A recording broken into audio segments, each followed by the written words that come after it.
এরা খালি টেনিস মিটারের গল্প শোনালে পাগলা আছে।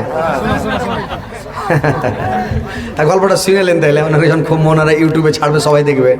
টেনিস মিটার সাইজে একটা ইউটিউবে দেখছি একজনে ছেড়েছে, আংটিটা নিলেন তো ঘোড়ার নেই তো করেছে কি ওই এক খ্যাপা করেছে কি মানে ও ঘাস কাটতে যে যাবে, তো ঘাস কাটতে যে যাইবে তো কি করে ঘাস কাটতে যাই জানেন? একদিন আগে ঘাস দেখে আসবে আর একদিন পরে, তার পরের দিন যাবে ঘাস কাটতে।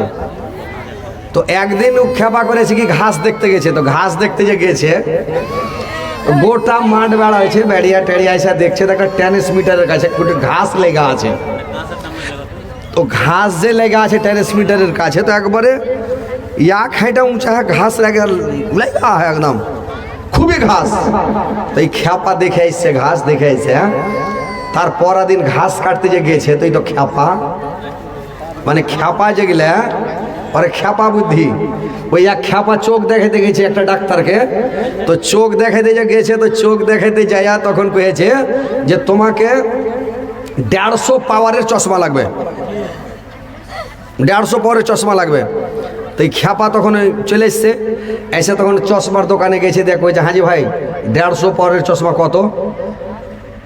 কয়েছে যে 200 টাকা। তো কয়েছে 150, 200 পাওয়ারেরটা কত? কয়েছে 250। 300 পাওয়ারের? ওই 300 পাওয়ারের লাও তো 200তে দিয়ে দেবো। তাহলে 300 পাওয়ারের নেবো, কেন 150 পাওয়ারের নেবো?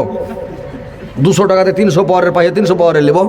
এই খ্যাপা 300 পাওয়ারের চশমা বাড়ি চলে এসছে। বাড়ি এসে চশমা চোখে দিয়ে যখন আম কিনতে গেছে বাজারে, যে আম দেখছে তো ছোটো ছোটো আম গালা বড় বড় লাগছে। ওরে 300 পাওয়ার বেশি পাওয়ারের চশমা চোখে দিলে ও আম কিনে বাড়ি চলে গেছে। বাড়ি যে তখন ওর স্ত্রীকে কয়েছে যে আমটিকে কাটে খাবো হেন্টে করে।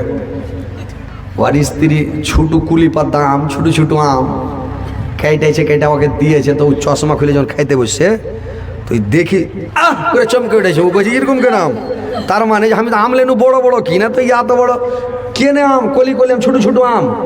তো আর স্ত্রীকে কয়েছে হ্যাঁ, ওর স্ত্রী কয়েছে এই সুন্দর কি তোকে যে আমি আম এনে দিনু বড় বড়, তো তুই এই ছোটো আম কেন হাঁকে দিলি?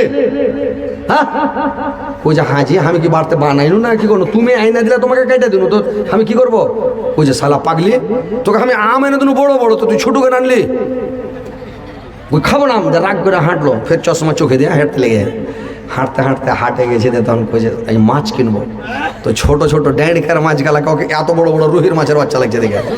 মানে 300 পরে চশমা চোখে দিলে এত বড় বড় লাগছে মাছ। ড্যাঁড়কার মাছ কিনে বাড়ি চলে এক পোয়া। এবার ওর স্ত্রী ড্যাঁড়কার মাছ কিনে এসে ড্যাঁড়কার এনেছে। ড্যাঁড়কার মাছের টেনে যখন ওকে খাইতে দিয়েছে তো চশমা খান খুলে খাইতে বসছে।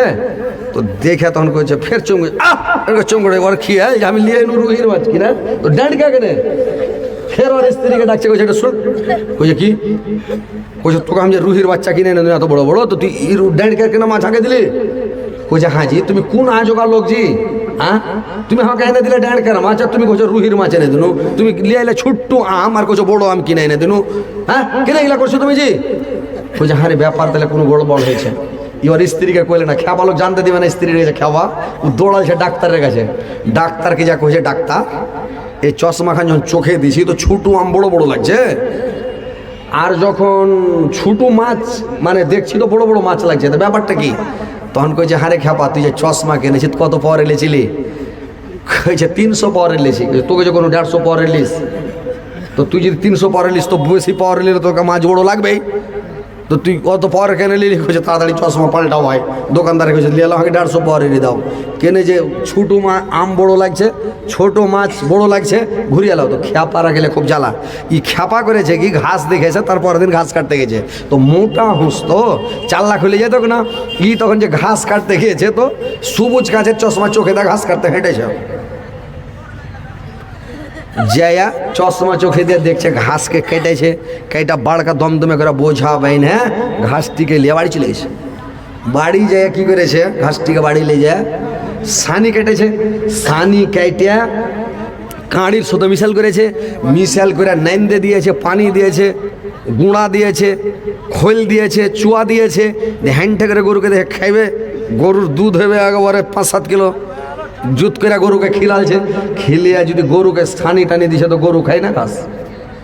यार मन खाराप साले एत कष्ट করে ঘাস কেটে লেনো আর গাড়ির সাথে মিশাল করে ছানি কেটে দিনু তো ঘাস খায় না গরুতে ব্যাপারটা কি চিন্তা ভাবনা করছে খাই না কেনে কেনে খায় না তখন চশমা খানটাকে খুলে চোখ থেকে খুলে যদি দেখছে তো কাঁড়ি আর ঘাস মানে রাইতে ট্রান্সমিটার ফুটে তেল পুড়ে ঘাসটি পুড়ে সাদা হয়ে গেছে কিন্তু ওই যে চশমা চোখে দিয়ে গেছে ঘাস সবুজ লাগছে সবুজ গেছে চশমা তো সবুজ লাগবে ই তখন ওই সবুজ সাদা ঘাসকে কেটে নিয়েছে ছানি কেটে দিয়েছে গরু তার খায় না ই তখন দেখছে যে ঘাস তো সাদা হয়ে গেছে ই চমকে চমকে উঠে যাবে ব্যাপার কি এরকম কেন ব্যাপার চমকে উঠে গে যে কাল দেখাইনু সবুজ আজ কেটে লেনু সবুজ এখন কাঁড়ি কেটে দেখি তো সব সাদা হয়ে গেছে ব্যাপারটা কি দেখে তখন কয়েছে দিয়া তখন এর মন খারাপ যে গরু তেন করে খেবে না তখন চশমা খানটাকে লিয়ে যায় আর গরুর চোখ লাগিয়ে দেয় যেমন গরুর চোখে চশমা খান লাগিয়ে দিয়েছে তো গরু যখন চশমা লাগিয়ে দেয় তো ঘাস দেখছে গরু তো সবুজ লাগছে ই তো আইমুই করে খেতে খাইতে খাইতে গোটা নাইনদের সানিটি সব দিক খাইয়া গরু দমে আর তো দেখলেন খ্যাপা একা খ্যাপাও চার লাখও আছে বুঝতে পারলেন তো এই লেগে ভাই খ্যাপার গল্প দিয়ে একটু করি তো লোক মজা মেরা শুনছে দেখেন যেগুলো লোক বাড়ি চলে গেছিল ঘুরে আসতে যেগুলো শুইতে গেছিল বিছান থেকে উঠে আসতে বুঝতে পারলেন তো লোককে ভাই একটু মজার গল্প না দিলে ভালো গল্প না দিলে লোক বসে থাকে না তো যাক আলহামদুলিল্লাহ খারাপ মনে করেন এই কথার মধ্যে কোনো খারাপই আছে কোনো ক্ষতি হবে হ্যাঁ তো ভাই দেখেন আমি বক্তা চলে এসছে আর দেরি করবো না হায়াত বাকি তো মোলাকাত বাকি বেঁচে থাকলে